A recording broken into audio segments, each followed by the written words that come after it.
Energy operator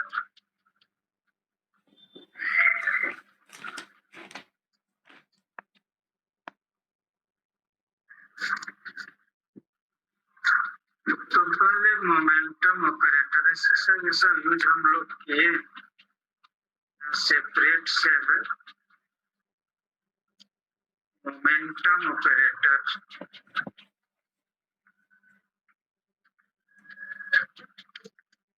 तो इन quantum mechanics में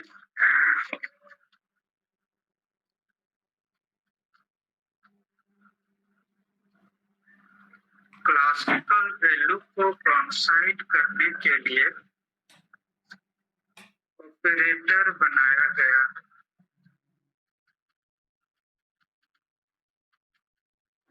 इस ऑपरेटर से क्वांटम मैकेनिकल प्रॉब्लम को सॉल्व कर सकते हो।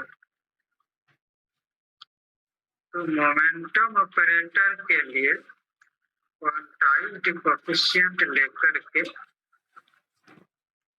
1 डायमेंशन और 3 डायमेंशन दोनों में यूज किया जाता है। जैसे मोमेंटम ऑपरेटर पहले हम दिखाते हैं momentum operator in 1 dimension. Momentum operator in 1 dimension.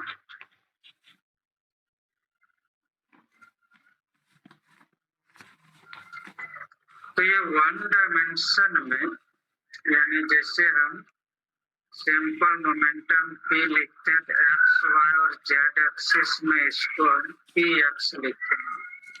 px is equal to h cross by i del by del x।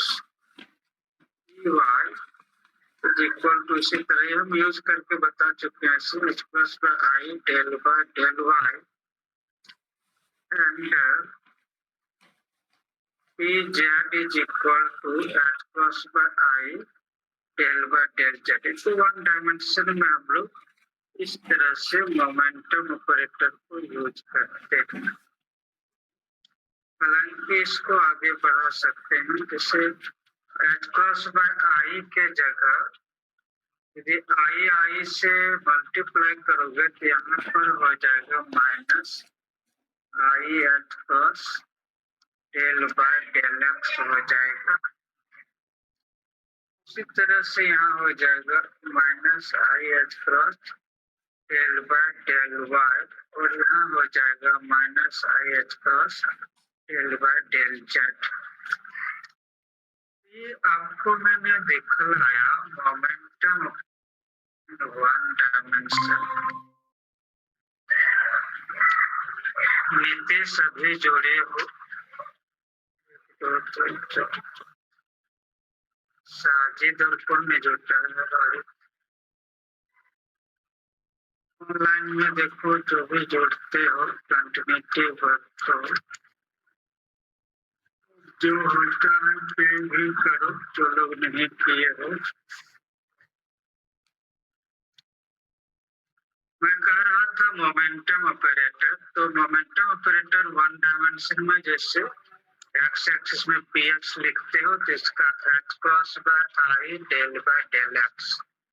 यहाँ i से यदि मल्टीप्लाई करोगे तो minus i h cross del by del x। इसी तरह से यहाँ भी करोगे i से multiply minus i h cross del by del y और यह minus i h cross del by del x।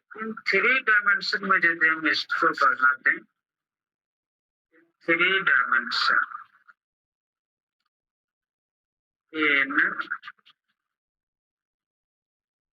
3 dimension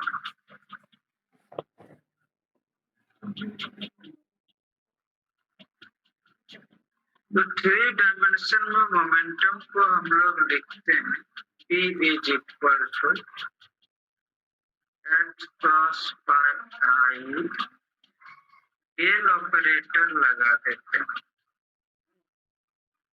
del में तीनों आ गया। इसको यदि आप आई से मल्टीप्लाई करोगे तो यहाँ भी हो जाएगा minus i h cross L हो जाएगा। ठीक है, आई एच क्रॉस डेल हो जाएगा। तो जैसे इसमें कोई ज्यादा लैंग्वेज नहीं लिखना है, तो momentum operator in one dimension and the momentum operator in 3 dimension आपने देखा। अब देखो एनर्जी ऑपरेटर, सेकंड में हम लोग ले लेते हैं एनर्जी ऑपरेटर। पहले भी बताएं तो एनर्जी ऑपरेटर, तो इन क्वांटम मैकेनिक्स आप एक लाइन जोड़ दो। इन क्वांटम मैकेनिक्स शॉर्ट में हमने क्यूएम लिखा। इन क्वांटम मैकेनिक्स एनर्जी ऑपरेटर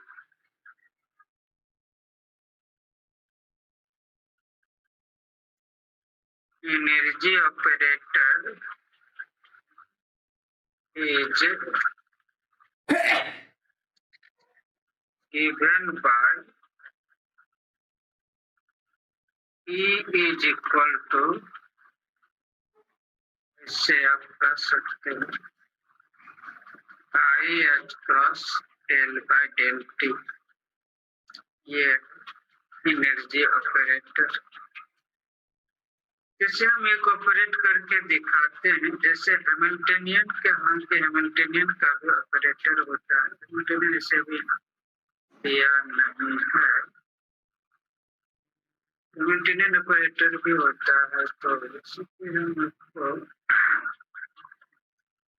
एक मोमेंटम ऑपरेटर हम पी लेते हैं।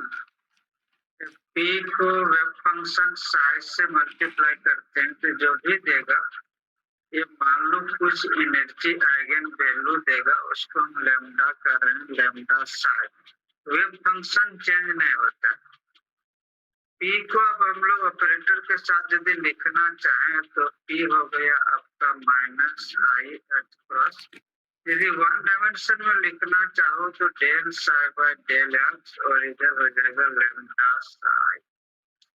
जिस तरह से बच्चों तुम लोग याद रखे हो कि ऑपरेटर का काम होता है तो रिजल्ट में ऑपरेटर नहीं रहता है, ठीक उसी तरह जानो जब यहाँ पर ऑपरेशन हुआ वेव फंक्शन साई के साथ, तो ऑपरेटर का काम खत्म हो गया, तो जो रिजल्ट मिला वो एक आइगन वैल्यू कहलाता है, मतलब एक न्यूमेरिकल वैल्यू जो कि स्केलर है। ये दिया लैम्डा, लैम्डा जो कि आइगन वैल्यू है, कैरेक्टरिस्टिक वैल्यू है, किसी खास स्टेट में उसका वैल्यू है, ये जानो।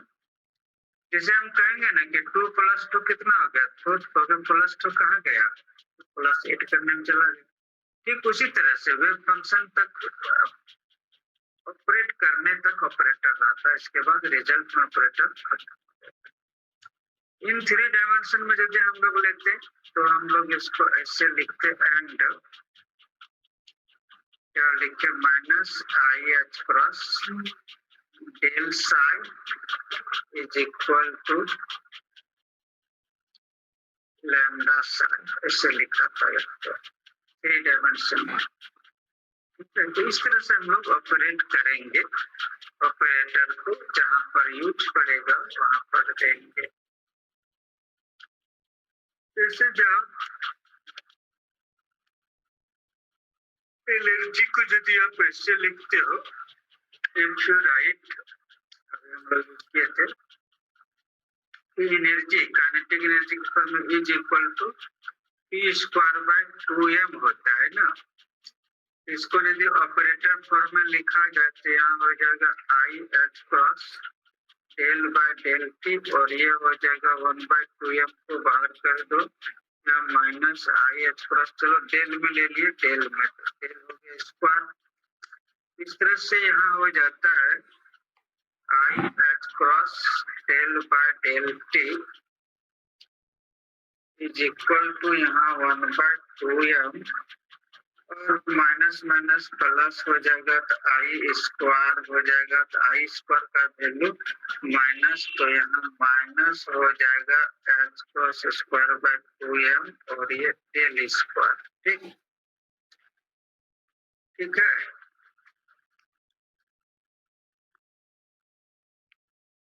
सर हाँ, अब यदि हम इसमें कोई वेव फंक्शन के साथ इसको अप्लाई करके लिखें तो ऐसे लिखते हैं, हम लाइन दे रहे हैं, यहाँ लिख देते हैं। जैसे ऑपरेटर में आप लिखते हो ना, ई साई, यदि आप लिखते हो इधर आप पी साई लिखते हो ऑपरेटर के साथ, यानी P square by 2m Sai ऐसा लिखते हो। तो ई साई के लिए आपका i h cross del psi by del t हो जाएगा, और इधर हो जाएगा माइनस एच क्रॉस स्क्वायर बाय 2m और ये डेल स्क्वायर साई ऐसा हो गया, ये हो गया। और तो इस तरह से आप ऑपरेटर लगा करके वेव फंक्शन के साथ ऑपरेट करा सकते हैं। जो भी वैल्यू देगा वह क्वांटम मैकेनिकल वैल्यू देगा, यानी डिस्क्रीट वैल्यू देगा। So when you use the operator in quantum mechanics, it can provide you quantum mechanical state value at a particular instant of time.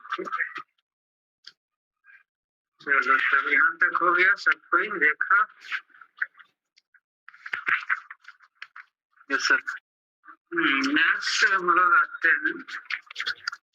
Sir ये जो अभी बोले ये लिखना था क्या? नहीं, हम सब लिख दिए, इसमें ज्यादा कुछ नहीं लिखना था। ऑपरेटर फॉर्म में जैसे नोटेशन है, अभी बोले sir it provide discrete value in quantum mechanics. हाँ, तो क्वांटम मैकेनिक्स तो डिस्क्रीट वैल्यू है ही, आप लिखना चाहो तो लिख सकता था ऐसे, it provides discrete value in quantum mechanics. ये छोटा छोटा करके ट्रांजिट फॉर्म में एनर्जी वैल्यू या कोई भी कैरेक्टरिस्टिक वैल्यू प्रोवाइड करेगा। तो नेक्स्ट अब हम आ रहे हैं एक अच्छा सा कॉन्सेप्ट सीखना, स्टेशनरी स्टेट। थोड़ा लॉन्ग में डील करते हैं। स्टेशनरी स्टेट जैसे जैसे आपका सिलेबस रन करता है, स्टेशनरी स्टेट क्या हुआ? तो स्टेशनरी स्टेट का मतलब, स्टेशनरी मतलब स्थिर। वेव फंक्शन जहां भी, जैसे हम अभी दिखा रहे हैं ये वेव फंक्शन, इस तरह का वेव फंक्शन है मान लीजिए। तो वेव फंक्शन हालांकि एक वेव का एम्पलीट्यूड को रिप्रेजेंट करता है, साथ ही यहाँ ये बतलाता है कि एक ऐसा स्टेट है जिसमें सिस्टम उस स्टेट में वही रहता है, यानी सेम रहता है टाइम बीत जाने के बाद भी। टाइम बीत जाने के बाद भी उसका स्टेट सेम रहता है, तब हम लोग उसको कहते हैं स्टेशनरी स्टेट। अब यहाँ पर स्टेशनरी स्टेट से आपका मतलब ये हुआ कि जैसे कोई खड़ा है, 1 सेकेंड में भी उसी पॉइंट पे है, 2 सेकेंड में भी उसी पॉइंट पर है, यानी एक respective larger range of time interval में यदि वहीं पर रहता है, उसको भी हम लोग स्टेशनरी कहते हैं। जैसे आपने पढ़ा 2 तरह का वेव, एक प्रोग्रेसिव वेव, एक स्टेशनरी वेव। प्रोग्रेसिव वेव तो किसी भी मीडियम में आगे बढ़ता जाता है तो उसको हम लोग प्रोग्रेसिव कहते हैं, और जो नहीं बढ़ता है, 2 पॉइंट के बीच फ्लक्चुएट करता है या वहीं रहता है, तो उसको हम लोग स्टेशनरी वेव कह रहे थे। ठीक उसी तरह की बातें हैं यहाँ भी, वेव फंक्शन का प्रॉपर्टी टाइम के साथ यदि सेम रहे, नहीं चेंज करे, तो उसको हम लोग स्टेशनरी स्टेट कहते हैं। तो स्टेशनरी स्टेट में इतना ही नहीं, जो भी पार्टिकल स्टेशनरी स्टेट में है, ठीक है, उसका चाहे पोजीशन की हम लोग बात करें, चाहे वेलोसिटी की बात करें, जिस वेलोसिटी से मूव करता है, चाहे उसका जो स्पिन है, स्पिन की बात करें, ये सारा का सारा कहता है चेंज नहीं होता है, कहीं कांस्टेंट रहता है उसका।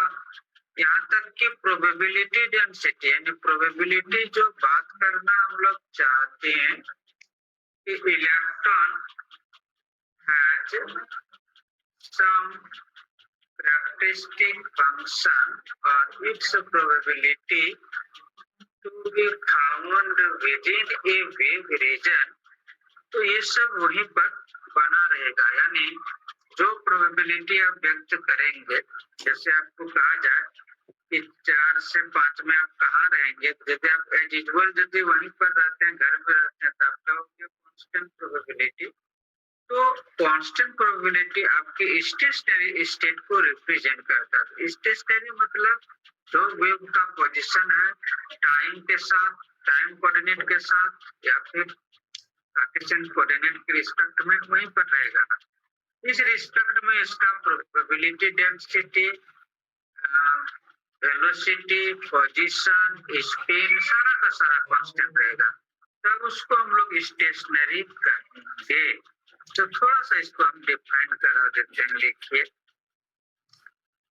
देखिए, ऐसे हम तो लिख भी देते हैं, जो देख पाते हैं वो बढ़िया उसको ठीक है। ऐसे सर जी क्लियर बोल दीजिए ना आप। बोल दें, चलिए ठीक है। Stationery state is a state in which the system remains in the same state as time passes on. As time passes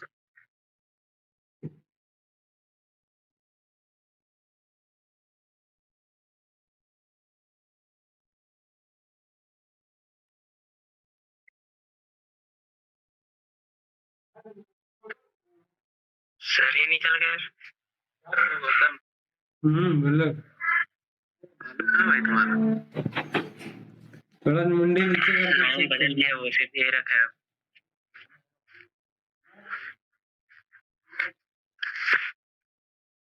good evening. Good evening.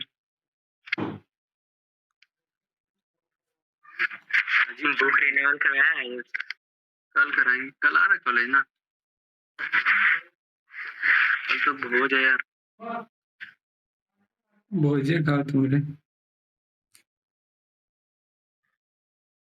Gautam आ जाना तुम भी भाई। नहीं जाना।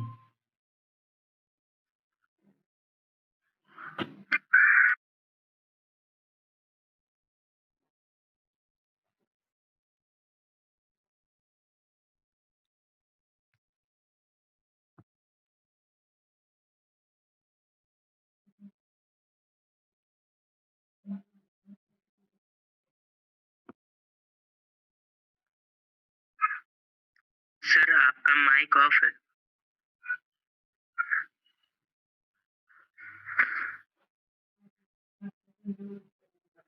Please unmute your mic.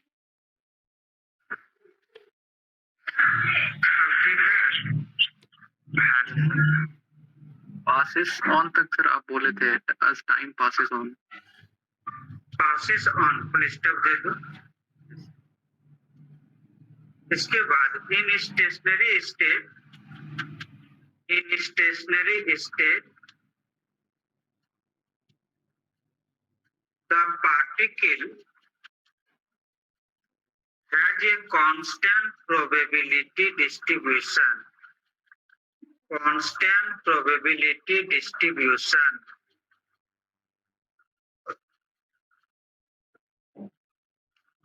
For its position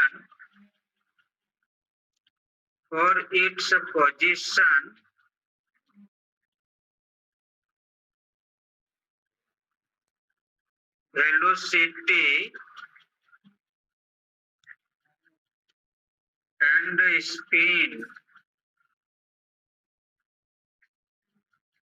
spin चलो थोड़ा ये define हो गया। दो स्टेप जैसा, जैसे हम एक यहाँ फिगर बना दिखाए हैं, और भी चाहो तब फिगर दिखा सकते हो। इस तरह का भी स्टेट हो सकता है ना, ऐसे भी स्टेट हो सकता है, ऐसे भी स्टेट हो सकता है। जो जिस स्टेट में रहेगा वही रहेगा।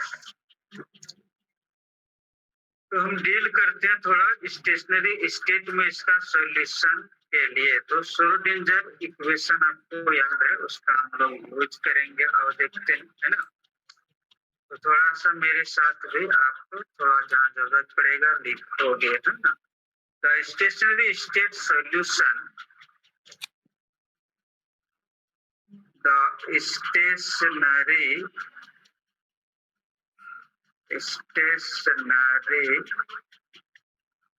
state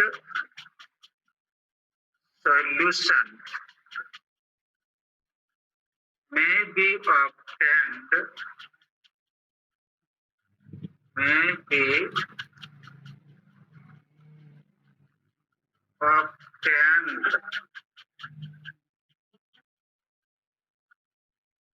by the method of separation,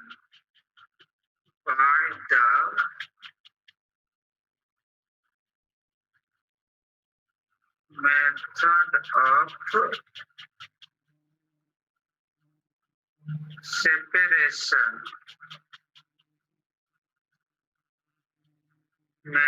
of separation of variables। तभी वेरिएबल्स लेते हैं, इसको हम ठीक से डील कर रहे हैं। देखिए, तो हम वेव फंक्शन को, जैसे वेव फंक्शन है स्टेशनरी स्टेट में, कहीं भी वेव प्रोड्यूस हुआ है तो उसका पोजीशन रहेगा और टाइम रहेगा, ठीक है। तो पोजीशन हम एक्स लिए, टाइम टी, यानी वेव फंक्शन अभी हम पोजीशन और टाइम का फंक्शन माने।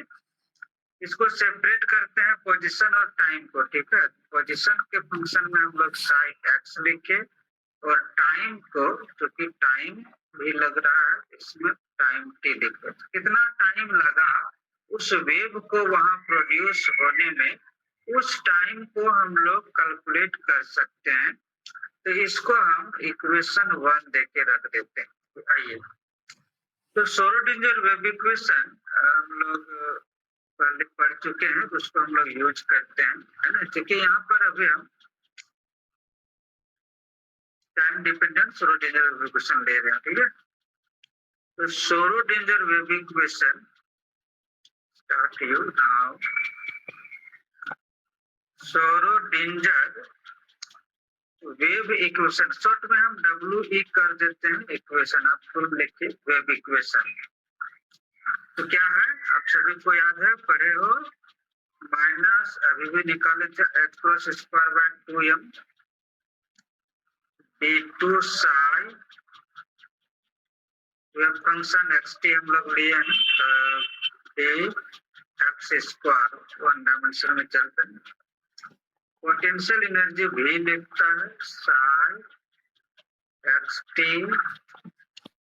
Is equal to I h cross del psi, energy देता है तो del psi by del t, ये आपका xt का फंक्शन है, ये इक्वेशन है। इस इक्वेशन में देखिए थोड़ा सा हम चेंज करते हैं। xt का वैल्यू जो उधर आप देख रहे हैं, xt का वैल्यू यदि रखोगे तो आपको मिलेगा, यहाँ हम डायरेक्ट फॉर एक लाइन जाते हैं तो ये मिलेगा I h क्रॉस t को इधर ले आएंगे तो 1 बाय टी और dt बाय, ये वाला तो पहले लिख रहे हैं, dt बाय dt, ये t का फंक्शन स्मॉल t, यहाँ टोटल टाइम है, कैपिटल T टोटल टाइम है, is equal to minus h cross square by 2m psi को इसके नीचे ले आते हैं तो 1/साई x है तो d2 psi by dx square plus dx, ये पोटेंशियल मिलती। तो ये जो इक्वेशन इधर लेफ्ट साइड और इधर राइट साइड दोनों हो रहे हैं, तो मेथड ऑफ सेपरेशन का हम लोग जिक्र किए हैं कि दो इक्वेशन इधर का फॉर्म अलग है, इधर का फॉर्म अलग है। तो ऐसे इक्वेशन को सॉल्व करने के लिए मतलब जैसे LHS से RHS प्रूव हो ऐसा तो नहीं होता है जल्द। तो एक दूसरा मेथड है कि कुछ हम लोग ऐसा माने कि दोनों के लिए करेक्ट हो सकता है। तो क्या करेक्ट हो सकता है? तो वेव इक्वेशन से क्या मिल सकता है? तो वेव इक्वेशन जैसे एनर्जी मिलेगा, मोमेंटम मिलेगा, मोमेंटम मिलेगा तो एनर्जी मिलेगा। तो ऐसा करें कि इस इक्वेशन को हम लोग एक कांस्टेंट सॉल्यूशन की ओर ले जाएं और कहें कि ये कुछ वैल्यू दे रहा है। ये जो LHS में आप देख रहे हो कि क्या है, LHS में IH cross 1/T dt by dt, चाहे इसको चाहे RHS इसको की बात होगी, कुछ हम लोग कंसिडर कर लेते हैं, है ना। तो हम देखते हैं this equation can be satisfied, this equation can be satisfied only when, सभी लोग लिखो, मैं लिखते हैं, only when both the sides are equal to a constant, say E, यानी एक E हम कांस्टेंट ले रहे हैं, इस E के साथ हम लोग लिखते हैं तो IH cross dt by dt is equal to E लिखे। अच्छा यहाँ T था नीचे, इस T को यहाँ ले जाते हैं इसके साथ, तो हम लोग क्या बचेगा, this implies IH cross dt by dt is equal to ETT, है ना, ये मिला। इसको इक्वेशन हम 2 कह देते हैं, चलो। और एक पोजीशन के हिसाब से ये जो राइट साइड आप देख रहे हैं, राइट साइड में जो देख रहे हैं, राइट साइड वाला कहाँ का इक्वेशन जो यहाँ पर आपने देखे ऊपर में जो आप लिखे हैं ये वाला, ऐसे इसको हम राइट साइड यहाँ लिखे थे, इसके बराबर भी तो इतना ई है, हम लोग ऐसा लिखे तो लिख सकते हैं कि एंड क्या लिखे, वहाँ देख लीजिए माइनस x² है और d2 psi xt by dx square plus dx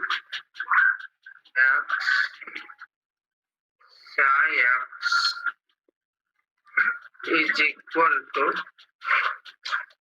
E, psi नीचे रहता है, यहाँ देखिए वहाँ साइन नीचे है, यहाँ करेंगे तो E साइन हो जाएगा, E साइन हो जाएगा, देख लो बढ़िया से, E साइन हो जाएगा, इसको 3 कर देते हैं।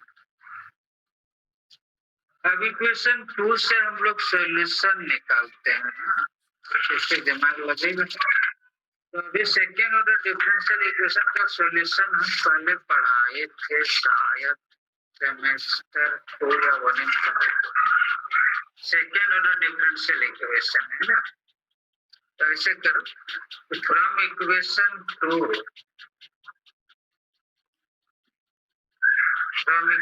2 से आओ, क्या है तो में देखो ना, आपको टाइम निकालना है, टाइम, तो ऐसा करो कि IH क्रॉस क्या है dt बाय dt का फंक्शन है E टी ये है, उसने की उसी को लिखे हैं, तो हमको टी निकालना है। टी निकालेंगे तो क्या होगा, कैसे लाते हैं, तो इधर ले आते हैं, है ना,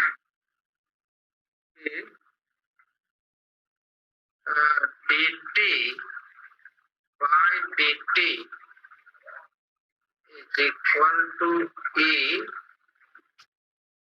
टी को हम इधर ले आते हैं इसके साथ, तो एक बार दूसरे बार करेंगे। चलो 1/t इधर हो गया, ई इधर ले गए, नहीं तो वहीं पर है। इसके नीचे आई एच क्रॉस हो जाएगा। टाइम वाला को एक सेट करते हैं, बिना टाइम वाला दूसरे सेट करते हैं। इस dt को यहाँ ले जाते हैं ताकि इंटीग्रेट हम लोग कर सकें। तो dt बाई टी जो हो गया, तो यहाँ पर आपको मिला e by i h cross dt। अब इसको इंटीग्रेट कर रहे हैं आप, तो इंटीग्रेट करोगे तो dt बाई टी हो जाएगा इधर, और इधर भी हो जाएगा ना, e by i h cross dt। तो dt बाई टी जो करते हैं क्या हो जाता है, तो लॉग, ये लॉग में आएगा, लॉग टी यहाँ हो जाएगा, क्योंकि e by i h cross, और ये टी हो जाएगा, यहाँ टी हो जाएगा, dt का इंटीग्रेशन टी। अच्छा, एक्सपोनेंशियल को जब हटाते हैं तो लॉग हो जाता है उधर, यहाँ t जब होगा तो आपको क्या मिलेगा, e to the power e by i h cross into t मिले। कुछ कांस्टेंट हम लोग लगा देते हैं यहाँ पर, तो यहाँ पर ये कांस्टेंट हम c लगा देते हैं, फिर c इज ए कांस्टेंट।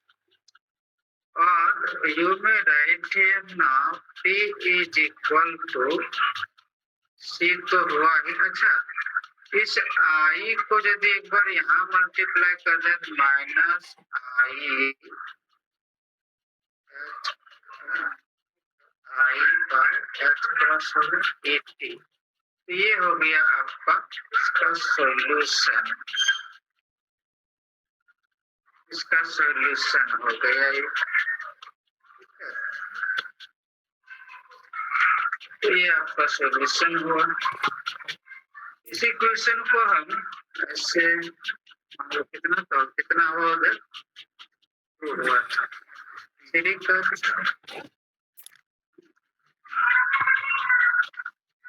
इसी तरह से उधर और ज्यादा इक्वेशन था, देख लो, 3 होगा, 3 था, 4 होगा, 4 होगा, चलो 4 था। तो इक्वेशन 3 जो हम उधर लिखे हैं जिसमें कि टाइम नहीं है, कोऑर्डिनेट पोजीशन कोऑर्डिनेट है, इस इक्वेशन का भी सॉल्यूशन हम लोग इस तरह से निकाल सकते हैं, है ना, इस पिक्चर को लगा कर। हालांकि एक तो सॉल्यूशन हम लोग लिखे, टाइम का सॉल्यूशन इतना हुआ। अब जो टाइम को हम लोग रख देंगे वहां पर, हम लोग को एक स्टेशनरी स्टेट का कितना टाइम लगा वो सॉल्यूशन निकल जाएगा। ऐसे थोड़ा सा बढ़ा देते हैं। इक्वेशन 3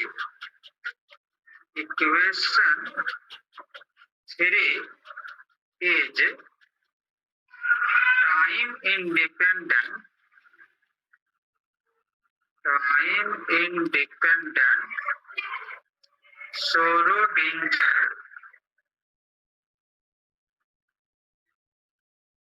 Schrödinger wave equation, जिसको हम लोग ऐसा लिख सकते हैं, which can be written as h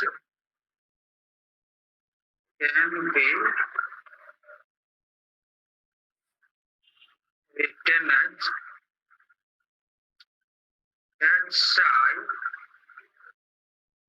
is equal to e psi। ठीक है, इसको हम इक्वेशन 5 कर दिए। ये h जो है, h हैमिल्टनियन है, ये हैमिल्टनियन ऑपरेटर आप याद रखोगे, h is equal to minus h square by 2m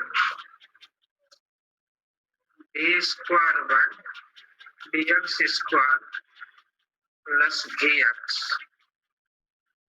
इतना हैमिल्टनियन ऑपरेटर है। ठीक है, तो यह एक आइगन वैल्यू इक्वेशन सॉल्यूशन है। तो different allowed values of energy पर डिपेंड करता है। सर इतना लिख लिया होगा, सर है ना? हो गया यहाँ तक? Yes sir.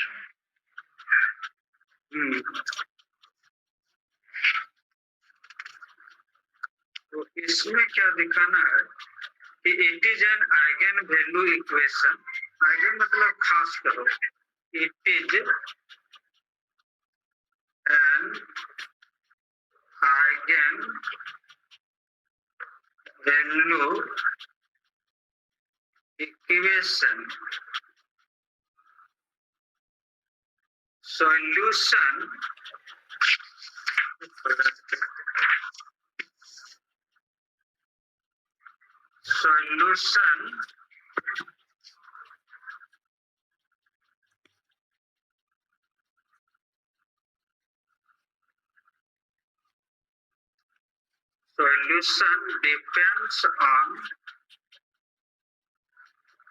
depends on different allowed values, depends on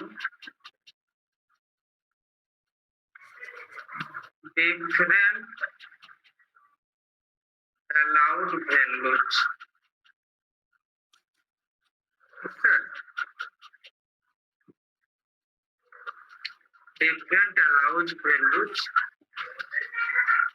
of energy E दे दो।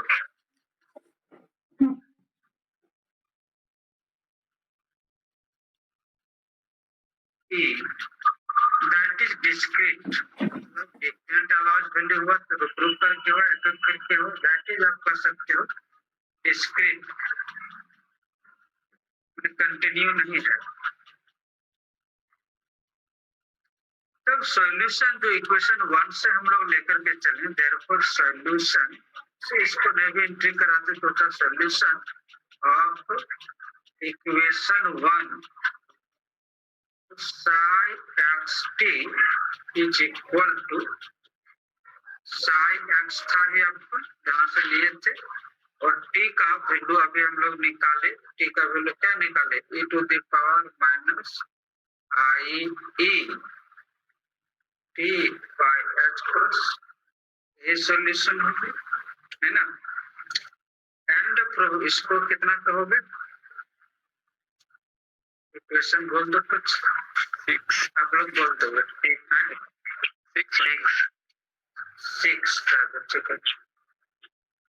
और इसका प्रोबेबिलिटी डेंसिटी यदि निकालेंगे, यहीं तक आप लिख सकते हैं, कोई दिक्कत नहीं कि स्टेशनरी स्टेट सॉल्यूशन निकल गया, थोड़ा और बढ़ाओगे एंड इट्स प्रोबेबिलिटी डेंसिटी। तो प्रोबेबिलिटी डेंसिटी, प्रोबेबिलिटी डेंसिटी हम लोग रो से लिख देते हैं psi xt, और कंजुगेट लेते हैं psi स्टेरिक xt। दोनों का यदि psi x पोजीशन में चेंज कर रहे हैं, टाइम हटा दे रहे हैं, है ना, तो हम लोग का क्या निकलता है? तो psi x स्क्वायर हो जाएगा। इसको आप psi x का मोड में लिख सकते हैं। ये हो गया जनरलाइज सॉल्यूशन, जैसे हम लोग ऊपर में जो लिखे हैं यहाँ पर आपको दिखाएं, यहाँ पर लिखे psi x, ये एक सिंगल पार्टिकल स्टेट को रिप्रेजेंट करता है, एक पार्टिकल। जनरल में बहुत सारा हो, एन पार्टिकल हो, तब हम लोग जनरल में कैसे लिख सकते हैं? इन जनरल केस एक आपको दे देते हैं, in general stationery state, in general solution psi xt is equal to cn कर दीजिए कांस्टेंट को, पोजीशन को psi n x e to the power minus I e n t by h cross, ठीक, ये हो जाएगा 7।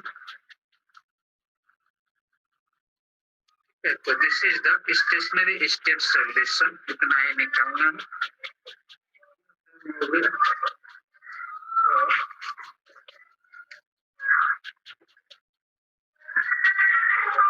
ठीक है, आज यहीं तक रखो। हाँ,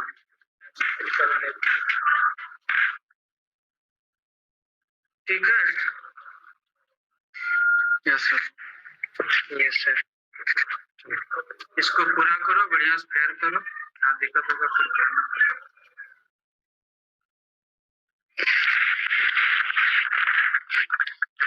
सर एक बार इसको इक्वेशन 3 के पहले दिखाइएगा। क्या बोले? इक्वेशन 3 यही तो है, यही है थ्री माइनस एच cross square by 2m d2 psi xt by dx square plus bx psi x e psi। हाँ तो सर इसमें यहाँ 1/x नहीं रहेगा क्या इस जगह? माइनस एच क्रॉस बाय 2m इंटू 1/,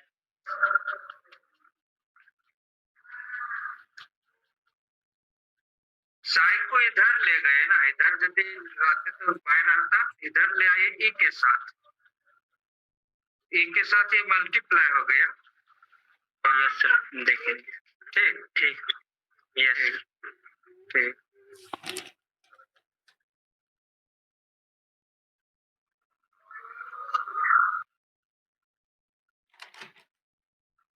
वो जो हैमिल्टनियन ऑपरेटर है उसके बाद सर क्या क्या लिखे हैं ये बात दिखाइए। क्या बोले? सर वो जो हैमिल्टनियन ऑपरेटर है ना, वो h इक्वल टू वो सब जो है उसके बाद भी कुछ था क्या सर? हैमिल्टन ऑपरेटर नहीं भी करोगे तो सबको ज्यादा ही नहीं दिख पाएगा। हैमिल्टनियन ऑपरेटर में क्या लिखा है? तो माइनस एच के square 2m D square by dx square operator form में लिखे हैं और भी रहेगा। ठीक है, तो क्वेश्चन 5 के बाद इक्वेशन, यस सर, उसके बाद it is an eigen value equation.